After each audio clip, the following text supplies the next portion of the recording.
Hello everyone, this is Arla Bayalon.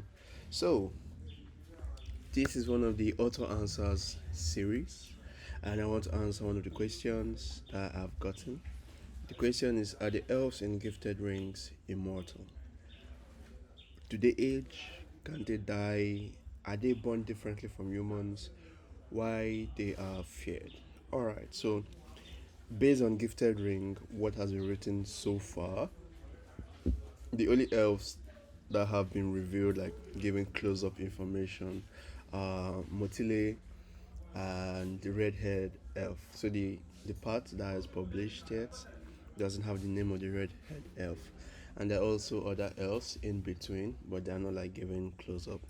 But from their engagement, you can tell that they're like formidable foes based on the situation. So first off, the first question is: Do they age? Yes, elves age, and but they age slower than humans. Can they die? Yes, actually, elves can die of old age, and they can die in combat. You know, elves, if they are caught, they heal like humans essentially. Those that they live long. Everything that just like humans, but they live long. Um, are they born differently from humans? They are born the same way as humans. A male elf, female elf come together to make a baby elf. They nurture the elf till adulthood, and adulthood is considered a different age there. But yeah, elves live longer. They mostly elves age slowly also. They mostly live for like their youth. Their youth is considered maybe the first 50 years, and throughout those 50 years they look like they are 20 or 18. Then, the next 50 years they look like they're 30 and thereabouts. So it just goes. A healthy elf can live for like 800 to 1,000 years. That's what a healthy elf can live for, and they can die of old age. So far, I think in the lore of the book, the oldest elf is like 1,012 years dead. And right now, the current king of the elf people is close to 1,002. But I think it's 900 to 1,000. I've not picked the age because he was there when he who reigned descended, and but he was a child, like a real actual child. It was like 10 to 12 years, and he's still alive now after years of he who reigned, structuring the world and setting things and stuff like that. But now he's like the leader and the king of the elf people all over the planet. So he was alive during the descent of Yehurin. Then, why they are feared? So they are feared because of he who reigned. Majority of them are feared because he who reigned picked them as his main enforcers. So, when he who reigned came to conquer the whole planet, he of course he was there before he actually conquered it. To like it was. So I don't want to spoil some other parts of the story. He was there previously, but not as a conqueror, more like the main role he was doing. Then after a while of him being like, okay, this is my planet, I'll take this planet. He conquered it later after some stuff behind the scenes. So after conquering it, he looked at all the different races: human, dwarf, elves. Look at their unique unique characteristics and abilities. I was like, I like the elf more because they live longer and they have more life energy than the others.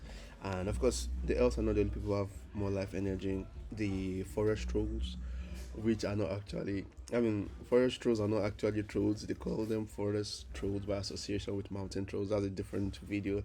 So, they he picked elves over the forest trolls because elves look more elegant, like they're easier to look at, and he's like, okay, I like these people better because of appearance and they have more life energy. So after he picked them, he enslaved every other person. He gave them tasks based on their abilities. Humans, because they have short life. I mean, we humans we live for 50 to 100 years. So humans have short life, and it was like 50 to 100 years. You guys can't even fight. You guys are like humans. So he decided to use humans as slaves to mine lithium. Lithium is a material for which he can put in energy into it, and the energy he puts into it generates a certain, it behaves differently, and so he uses the lithium, puts energy into them, constructs them into weapons, and then he gives his elf soldiers and other loyalists for them to control. Now, another thing to point out is that even in the ranks of He Who Reigns, there are humans there too. Those humans that supported him. So he rewards loyalty. So, and of course, based on past experience, because humans were not always under his ranks. So when after the first attempt was the Emerald Knight. That's a knight's bask in emerald armory. So he was the first attempt of a rebellion. It was taken down. Heroines were like, okay, let me add humans to my rank. That will help out since some of them are loyal. So he added them to his rank, and then the second attempt, that is the king with the black sword and the witch and stuff like that. So they came, and after that, funny enough, throughout all these attempts, the king of the elf was still there. The king of the elf's brother was also part of the second attempt, so he saw his own brother die.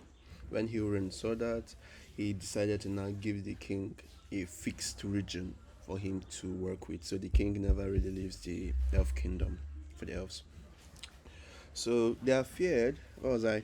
Oh yeah, the elves are feared more because they were given a position of authority and power over the slaves, and of course some of them took it like a divine intervention, because he who reigns like a god.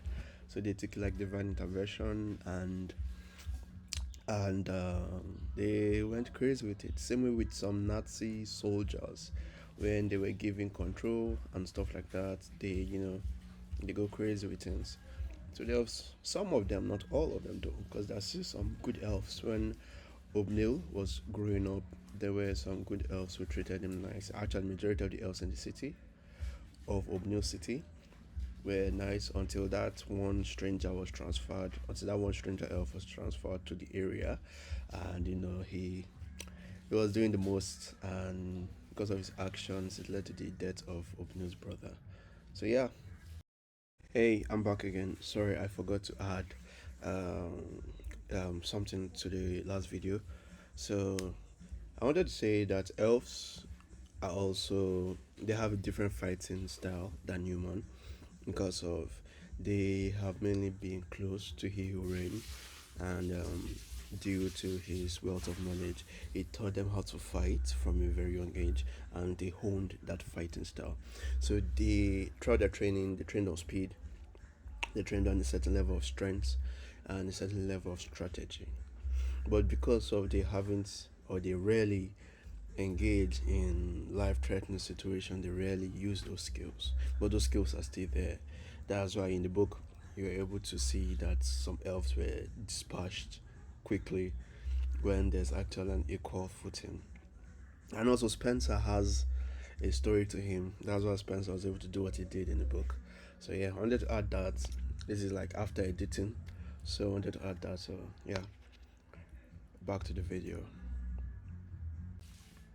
They dropped some backstory on O'Neill. Hope that contributes to it.